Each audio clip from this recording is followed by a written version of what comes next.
बिस्मिल्लाहिर्रहमानिर्रहीम। सोने पे सुहागा तो आपने सुना ही होगा, लेकिन गले की खराश, नज़ला, ज़ुकाम, खांसी के अलावा इसमें बहुत सी बीमारियों का इलाज है। ये बात शायद आपको पहले पता नहीं होगी। तो आज की इस वीडियो में हम सुहागा के बारे में देखेंगे कि इसे हमने कैसे खेल करना है या बरियां करना है या कैसे रोस्ट करना है।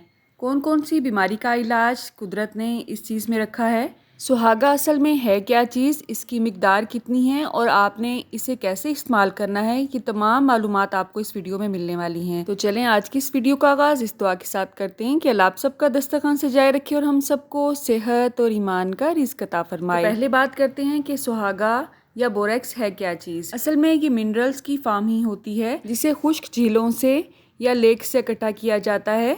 तो इसमें पानी का कंटेंट बहुत ज़्यादा होता है। इसकी नेचर गर्म होती है।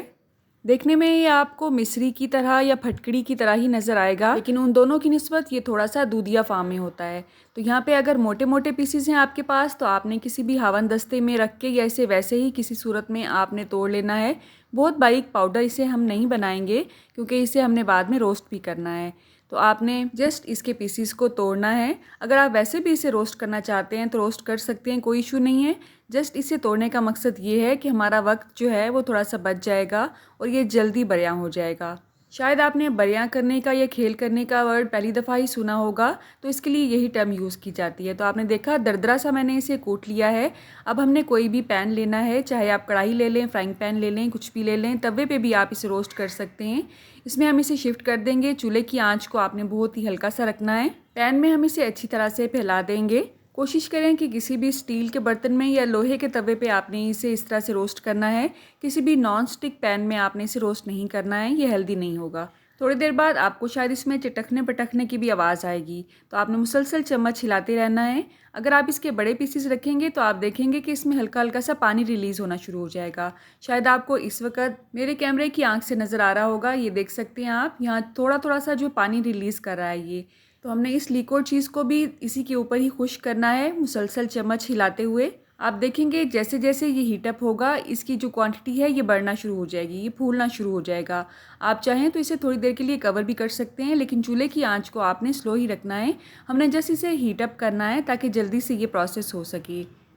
अगर आपने गौर किया हो, जितना हमने कूट के इसमें सुहागा डाला था उसकी क्वांटिटी से ये ज़्यादा होना शुरू हो चुका है। अगर बात की जाए इसके फ़वाइद की, तो फ़वाइद बिल्कुल ठीक बताए जाते हैं आपको वीडियो में। हर बीमारी के इलाज का तरीका डिफरेंट होता है, इसकी क्वांटिटी में फ़र्क होता है, इसे लेने का तरीका भी मुख्तलिफ होता है।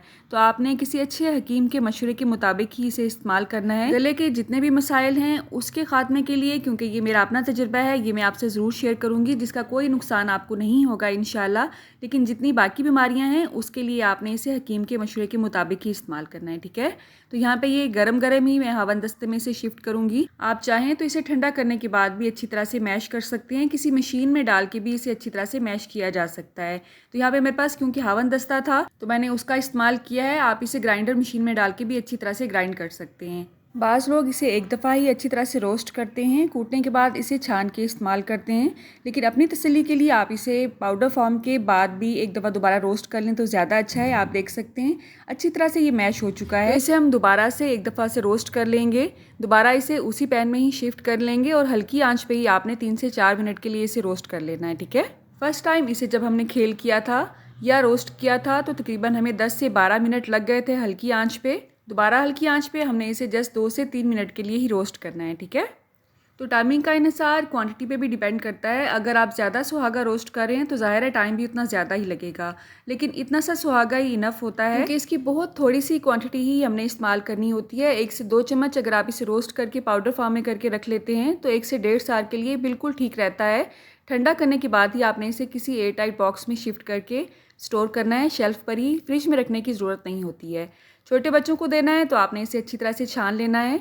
जो मोटे पार्टिकल बचेंगे उसे दोबारा से कूट लेंगे, छान लेंगे, ताकि छोटे बच्चों के गले में ये ना फंसे। इसे इस्तेमाल कैसे करना है ये भी हम जानेंगे अभी।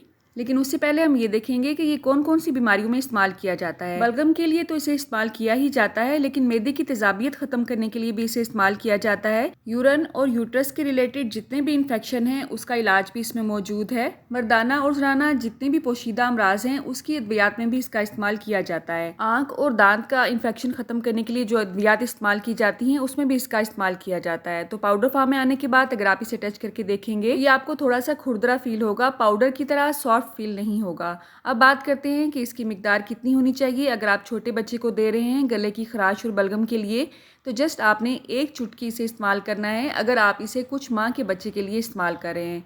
इसे आप वैसे भी चटवा सकते हैं, लेकिन बेहतर यही है कि शहद में मिक्स करके छोटे बच्चे को चटवाएं।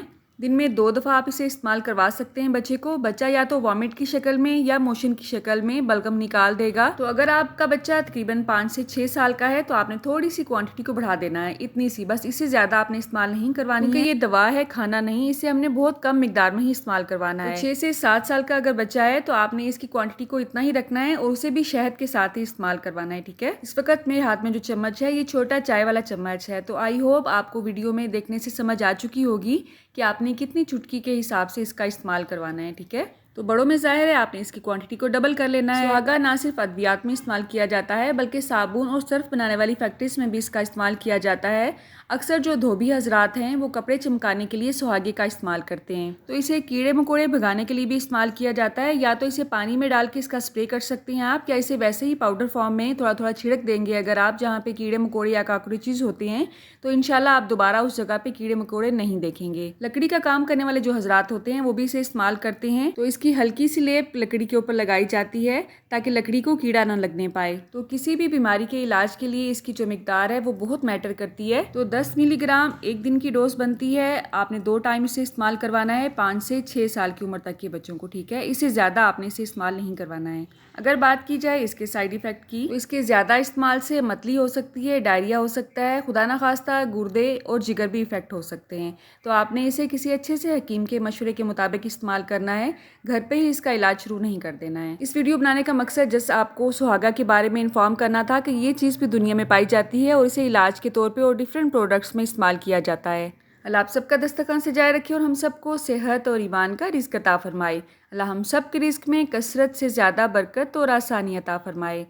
ना सिर्फ रेसिपीज़ बल्कि रेमेडीज़ भी आपको इस चैनल पे मिल जाएंगी। तो मेरे चैनल से इन टच रहिएगा। मेरी नेक्स्ट वीडियो तक अल्लाह हाफिज़।